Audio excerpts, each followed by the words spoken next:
लोग मानते हैं कि यूपीएससी में सफलता प्राप्त करने के लिए कोचिंग काफी जरूरी होता है, लेकिन हर साल तमाम कैंडिडेट्स बिना कोचिंग के सेल्फ स्टडी की बदौलत सफलता प्राप्त करके एक नया उदाहरण पेश करते हैं। ऐसी ही कहानी है नागार्जुन गोंडा की, जिन्होंने बेहद संघर्षों के बाद पहले डॉक्टर और फिर यूपीएससी परीक्षा पास कर आईएएस ऑफिसर बन गए। आर्थिक तंगी के कारण उन्होंने यूपीएससी की तैयारी नौकरी के साथ ही की। इसके बावजूद कड़ी मेहनत की बदौलत वे दूसरे प्रयास में सफल हो गए। आइए जानते हैं आईएएस नागार्जुन गोंडा की सफलता की कहानी। नमस्कार, स्वागत है आपका प्रभात एग्जाम के हमारे यूट्यूब चैनल पर। अगर आप हमारे चैनल पर पहली बार आए हैं तो हमारे चैनल को लाइक और सब्सक्राइब करना ना भूलें। तो चलिए शुरुआत करते हैं हम आज के वीडियो की। नागार्जुन कर्नाटक के एक छोटे से गांव के रहने वाले हैं और उनका परिवार में हमेशा से पैसों की किल्लत थी। गांव में खास सुविधाएं नहीं थी, लेकिन नागार्जुन इन्हीं के बीच सफलता दर सफलता हासिल करते गए। उन्होंने स्कूल खत्म होने के बाद मेडिकल एंट्रेंस दिया और चयनित होकर एमबीबीएस की डिग्री भी हासिल की। एक हॉस्पिटल में रेजिडेंट के पद पर काम करने के दौरान उन्होंने यूपीएससी देने का मन बनाया और इसकी तैयारी भी शुरू कर दी। क्योंकि पैसों की समस्या थी, इसलिए नागार्जुन कभी भी नौकरी छोड़कर पढ़ाई नहीं कर सकते थे और उन्होंने अपनी डॉक्टरी के पेशे के साथ तालमेल बिठाकर ही परीक्षा की तैयारी की थी। नागार्जुन ने कभी नौकरी या संसाधनों की कमी को आड़े नहीं आने दिया और जैसे जैसे समय निकलता गया परीक्षा की तैयारी भी करते रहे। वे कहते हैं कि कम से कम 6 से 8 घंटे का समय आपको तैयारी के लिए देना ही है।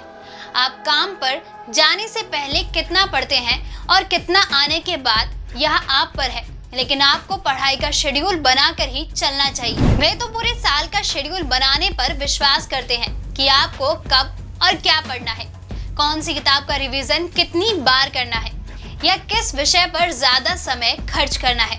नागार्जुन का मानना है कि इससे आप समय से अपने टारगेट पूरा कर पाएंगे और एक प्रोफेशनल के लिए यह बहुत जरूरी है। दूसरे कैंडिडेट्स की तुलना में नागार्जुन के विचार थोड़े अलग हैं। वे कहते हैं कि जब आप जॉब पर होते हैं तो सारा कुछ मैनेज नहीं कर सकते, इसलिए सब कुछ पढ़ने के फेर में ना पढ़कर स्मार्ट स्टडी करें। पिछले साल के पेपर देखें, सिलेबस देखें और तय करें कि कौन सा एरिया आपके लिए जरूरी है और किस किताब में क्या छोड़ना है। या छोड़ना भी ऐसा होना चाहिए कि आप कैलकुलेटेड रिस्क लें और उससे ज्यादा नहीं।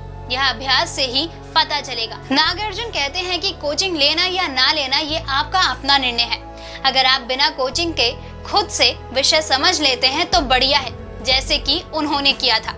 लेकिन आपको चीजें समझ नहीं आती और आपको किसी की मदद लेनी है तो उसमें भी कोई बुराई नहीं है। ऐसे में आप कोचिंग ज्वाइन करें।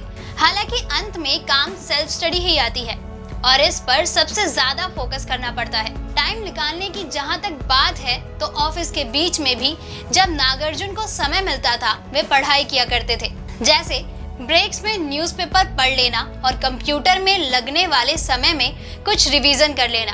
नागार्जुन कहते हैं कि इस परीक्षा में सफलता के लिए हार्डवर्क और डेडिकेशन मैटर करता है।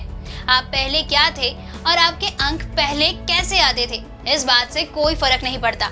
यानी अपने पास्ट को कभी भी खुद पर हावी ना होने दें, वर्तमान में जिए। अगर आप मेहनत करेंगे तो सफल जरूर होंगे।